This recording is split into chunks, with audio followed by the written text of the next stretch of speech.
随着距离6月3日003航母的下水越来越近，上海江南造船厂的动向也一直引起外界的关注。原本担心由于上海的疫情是否会影响到003原本拟定的下水日期，不过中华人民共和国海事局官网的一篇沪航通公告似乎给出了答案。这是2022年5月27日上海海事局发布的长兴岛南岸新船进出坞作业沪航通第253号，作业时间是在5月30日的上午6点30分到下午16点，和5月31日的上午7点到下午16点30分。到今天6月2日，应该已经全部作业完毕。上期视频给大家介绍过，正在建造中的003航母在江南造船厂中的代号为 H2618， 不过最新出炉的这篇通告却对其只字不提。也许 H2618 的动向太过敏感，上次曝光的那篇群发消息也的确一时激起千层浪，所以这次的海事局格外的小心。不过我还是从中找到了一些最新线索。本篇通告共提到了2个船坞、2个码头、5个在建船只和10只辅助拖船，我将它们标注在了谷歌地图上。如图可见，红色的是003航母，蓝色的为其他5艘坞内在建船只，黄色的为2个停泊码头。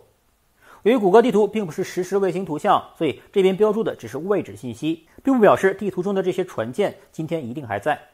不过003肯定是没有移动过的，它所在的位置刚好就是4号船坞。尽管003是我国目前所见体型最大的航母，但4号船坞显然更大，里面还容得下另一艘船舰 H2627 一同建造。但003所在的4号船坞却并不是最大的，旁边的3号才是目前国内在用的最大船坞，长度达到580米，宽120米。如图可见，里面可以一次性容纳4艘船只同时建造，分别是 H2626、H2631、H2728 和 H2729。而其中 H2631 所在位置的这一艘目测比003还要大，我大致测量了一下，长度竟然达到惊人的400米，比320米的003还要长。这艘是什么呢？据我推估，应该是我国自主设计研制、全球最大的23000箱双燃集装箱船。航母在它面前都是个小咖，因为不包括自身重量，它可承载的货物可达到惊人的22万吨，最大堆箱层数为22层，堪称海上巨无霸。对于贸易量雄冠全球的中国来说，这一型一造就是9艘。当然它不是今天的主角，因为万众期待的003就要出坞，它也只能挪位置了。接下来我们来看一下，为了003的下水，江南造船厂是如何操作的。首先30日一大早，打开3号和4号坞门，准备就绪。第二，位于3号船坞的 H2626 和 H2728 先行出坞， H2626 被移动至5号码头， H2728 则被拖至8号码头。而后第3步， H2729 带定位缆绳被移动至 H2728 原来的位置，也就是做了一个横向平移。第4步，将3号4号船坞出口处的 H2631 和 H2627 套上缆绳，准备出坞。紧接着将 H2631 拖拽至5号码头， H2627 被拉出4号船坞后，再拖进3号船坞的东侧，也就是之前 H2626 所在的位置。最后再将2个坞门关闭。这是移动之后的示意图，可见003的出坞空间已被清空出来。在5月底，江南造船厂有如此辗转腾挪的大动作，想必003 6月初下水是没什么大问题了。考虑到当年山东舰下水原本选在423海军节，不过由于各种缘由还是晚了3天，所以现在还不能断定003就一定能如期出坞。不过我们还是要祈祷不要惹任何意外发生，因为6月3日这个日子太好了，既是端午节，又是江南造船厂157岁的生日，良辰吉日实在难觅。接下来就是003航母如何出坞了。这是002山东舰2017年下水的盛况，身边5艘拖船随身伴随，周围至少还有3艘随时待命，可谓前呼后拥。那么003航母相比排水量 6.5 万吨的001和002，吨位更是提升至78000吨，那么所需的拖船数量就只会更多了。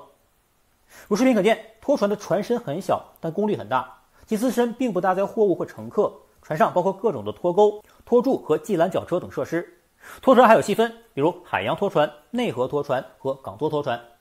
伴随山东舰周围的就是港座拖船，主要用来协助大型船舶靠离码头和出入船坞等等。别看它们个子小，其功率却可接近1万马力，具有较大的推脱能力和良好的稳定性和灵活性。而且拖船的手部还有个真空吸盘，必要时可以直接吸附在大船上而进行方向调整。不过注意，在航母中部船舷下方系住航母的拖船是做了特殊处理的，就是上面的桅杆被折叠起来，这样做自然是为了在拖拽过程中避免撞到航母的侧舷。此外，船体周围，尤其是头部位置，还添加了橡胶和丝质物品等做防护垫，防止接触时对航母造成损伤。可见，拖船的这个前呼后拥，可不单单只是要配合默契，对于细节的处理也需要同样到位。江南造船厂尽管此前没有大型航母的建造经验，不过毕竟造过刚才提过的大吨位集装箱船，而同在上海的沪东中华造船厂也有3艘075这种直通甲板大型船舰下水的经验，所以003下水拖船经验应该没有太大的问题。其次，003所在的4号船坞为干船坞，所以下水应该也依循002山东舰的方式，采用漂浮式下水，也就是说会先将水注入到干船坞内，待航母浮起后，再由拖船将其拖带到西装码头。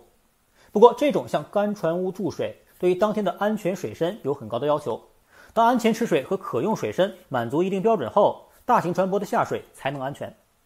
否则，吃水不够，航母根本飘不起来。这样，这个可用水深就与当天的潮汐大小有着很大关联了。据传，5月底和6月初，上海长江口刚好处于每半个月一次的大潮周期，所以6月3日下水，除了是黄道吉日外，也是有天气等综合因素的考量。最后，很多人都在关心003下水后的西装地点了。此前，国产航母山东舰由于有了辽宁舰的经验，西装码头也很好猜。视频中可见，从船坞中一出来，隔壁就是了。而对于江南造船厂来说，003的西装地点却有着多个不同选择。首先是如5号或8号码头这种沿岸码头，优势在于距离4号船坞很近，拖船无需太过费力费时，就可以将其移动到位。例如，这个码头就在4号船坞隔壁，非常方便。缺点呢，就是船来船往的不太安全，而且003腾出的位置也会有新船进出，万一有个剐蹭就得不偿失了。所以港池内西装应该会更好一点。4号船坞附近的港池刚好有2个，如图较近的一个在这里，不过港池出入通道的宽度经过我的测量只有40米，而003的宽度则为78米，所以这个港池如果后来没有拓宽过的话，003根本开不进去。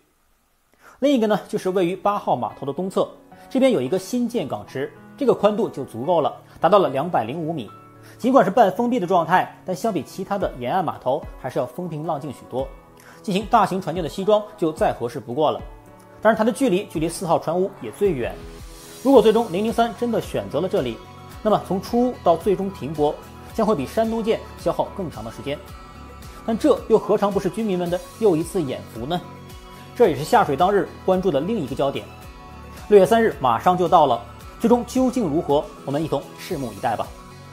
好，那本期视频就录到这里，我们下期视频再见。